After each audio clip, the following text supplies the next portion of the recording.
আমরা আজকে এই আলোচনা বিরুদ্ধে প্রমাণ করতে চাই যে হচ্ছে আমাদের কোনো অঙ্গ এই অঙ্গের ফলে দ্রুত শান্তি কায়েম। আমরা চাই এই যে বিশাল এই যারা আছে তাদেরকে ব্যক্তিত্বের শান্তির আওতায় আনতে বিশ্বের অন্যতম দেশে ধর্ষকদের বিচার খুব তাড়াতাড়ি, কিন্তু আমাদের দেশে সেই জায়গায় বিচার কাঠামো আমাদের পাই না। আমরা এই জায়গা থেকে আজকে প্রতিবাদ করছি, আলোচনা করব। আমরা আহ্বান জানাচ্ছি, আপনারা যারা যারা আছেন আমাদের সাথে সম্মিলিত হতে পারেন, কারণ আপনাদের খবরের বাসায় মেয়ে আছে, বোন আছে, আপনাদের কাহিন আছে, তাদের রক্ষার্থে এবং তাদের জন্য আমরা আজকে এই মানববন্ধন। আমি অনুরোধ জানাবো আমার সাথে উপস্থিত আছেন জনাব ফারাকুল আহমেদ, উনি হচ্ছে একজন অ্যাক্টিভিস্ট।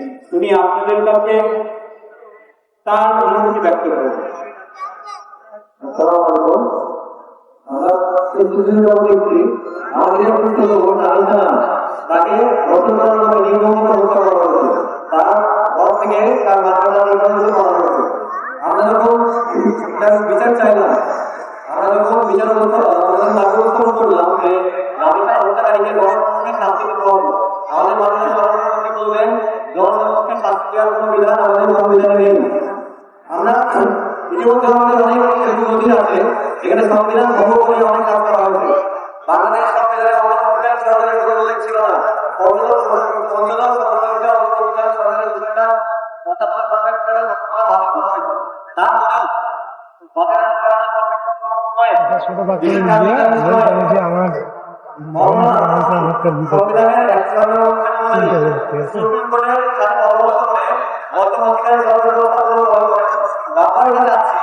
যে রাবিকা হত্যাকারী যিনি আছেন তার শাস্তি জনগণের কার্যকর করা হোক। আমরা প্রতিবেদনে দেখতে পাই বিগত 16 মাসে বাংলাদেশে শিশু ধর্ষণের হার হচ্ছে 508, এর মধ্যে 483 জনকে হত্যা করা হয়েছে। তো আমরা এটা খবর শাস্তি চাই।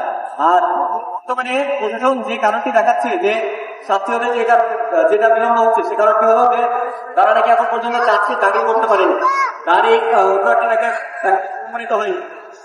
অথচ আমরা দেখতে পাই ক্রিমিনাল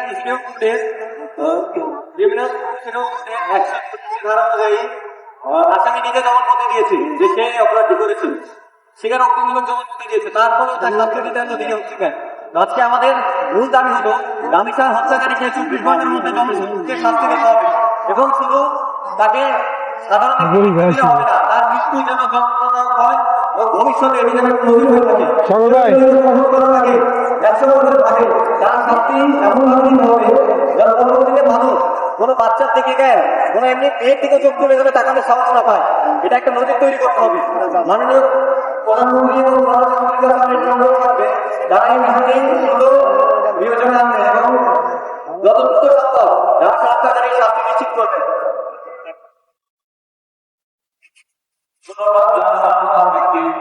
আপনারা এখানে দাঁড়িয়ে আছি, আমাদের কারণে একটি মাথায় বানলে ওখানে বানতে হবে। এই সরকার যেন সৃষ্টি করে এই রাবিকা হত্যাকাণ্ডের বিচারের মাধ্যমে। আমরা বিগত 17 বছর বিভিন্ন হত্যাকাণ্ড দেখেছি, ধর্ষকদের কখনো বিচার হয় না। আমরা চাই এই সরকার সৃষ্টি করুক, এই সরকার যেন ধর্ষকদের কোনোতম শাস্তি কায়েম করুক এবং এই ধর্ষক যারা আছে তারা যেন এই সকল অনুষ্ঠিত কাজ করার আগে তাদের যেন আত্মা কাটে। আমি এই মুহূর্তে অনুরোধ জানাচ্ছি সাংবাদিকদের পক্ষ থেকে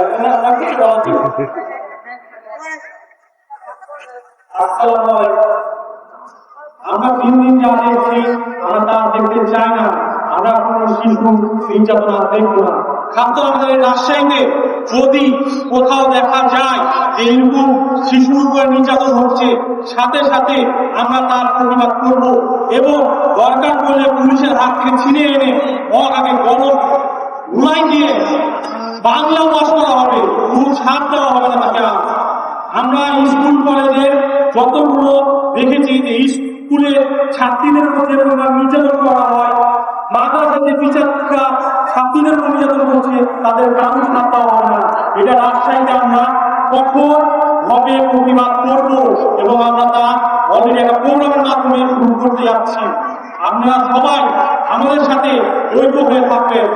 আমরা আমাদের এই শহরকে সবার সামনে তুলে ধরবো যে আমরা পারি, রাজশাহীবাসী পারে যে হ্যাঁ আমরা কোন প্রকারের ধর্ষক দিয়ে এই রাজশাহীতে ঠাঁই হতে দেব না।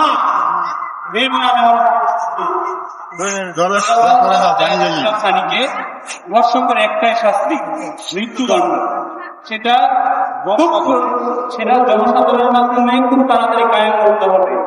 এই পিশাচ এবং হচ্ছে এই অপকর্মের শাস্তি অনেক অবিলম্বে 24 ঘন্টার মধ্যে যেন কায়েম করা হয় সেই আমরা দাবি জানাচ্ছি। এবং হচ্ছে অন্তর্বর্তীকালীন সরকার যে আমাদের যে বর্তমান যে নতুন সরকার আছে সেই নতুন সরকারকে নজির সৃষ্টি করার জন্য আমরা দাবি জানাচ্ছি। এর মধ্যে আমাদের সাথে উপস্থিত আছেন জনাব রবি ইসলাম রবি। আমি ওনাকে অনুরোধ জানাচ্ছি এই যে পিশাচ যারা আছে তাদের বিরুদ্ধে আমরা একাধারে কি পরিমাণে অ্যাকশন নিতে পারি সেই বিষয়ে কথা বলব।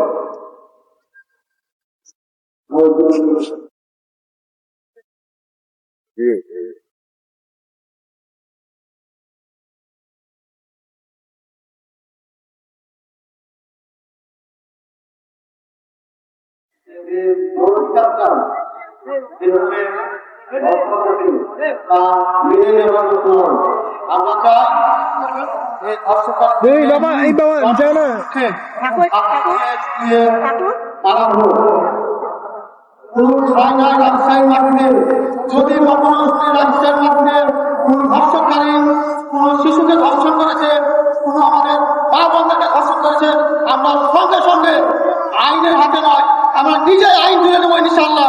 আমরা সঙ্গে সঙ্গে তাকে জনগণ মিলে মৃত্যু নিশ্চিত এবং আমরা বলতে চাই আপনার সকলে সচেতন হন। যেখানে সন্ত্রাস দেখবেন, যেখানে মাদক দল দেখবেন, যেখানে কিশোর গান দেখবেন, যেখানে ধর্ষণকারী দেখবেন, সঙ্গে সঙ্গে তাদেরকে আইনের হাতে তুলে নেন। কারণ আপনারা দেখছি 17 বছরে একটি ফাঁসিবাদ বিদায় হয়েছে। সে ফাঁসিবাদের আমলে অনেক আমরা শিশুরা, কচিকাতি শিশুরা, কিশোররা ধর্ষণ হয়েছে। সে ধর্ষণ আবার যদি এই সরকারের আমলে যদি হয় আমরা কিন্তু মেনে নেব না। আমাদের মাননীয় চেয়ারম্যান জনাব তারেক রহমানের কাছে আমাদের আকুল আবেদন, আপনি একটি মানবিক সরকার, আমরা জানি আপনি রামেশ্বর বাসা গেছেন, আপনি কথা বলেছেন, তাদেরকে আশ্বস্ত করেছেন যে অবশ্যই ধর্ষণকারীর বিচার হবে মৃত্যুদণ্ড। আপনার বাংলাদেশের মানুষ তথা রাষ্ট্রের মানুষ সবাই আপনি মুখের দিকে চেয়ে আছে, তখন আপনি ধর্ষণকারীদের বিচার করবেন, এমন বিচার করবেন যেন সারা বাংলাদেশের জন্য নজির সৃষ্টি হয়। আমরা মনের কোল খালি করতে দেখতে চাই না। আমরা কোন রামসা আসিয়া ধর্ষণকারীর মতো আরো ধর্ষণ দেখতে চাই না। আমরা চাই আমাদের এই সুন্দর বাংলাদেশ, সমৃদ্ধ বাংলাদেশের আতিথ্য যেন ধর্ষণকারী কিশোর আমাদের মধ্যে যদি কোনো বিরোধ না থাকে, আমরা সব দলের মানুষ আমরা একসাথে ঐক্যবদ্ধ প্রতিবাদ করবো। কারণ জনগণ বাংলাদেশ তথা রাষ্ট্রের জনগণ আমাদের সাথে পাশে আছে। যেখানেই দেখবো অপকর্ম সেখানে আমরা চলে যাবো।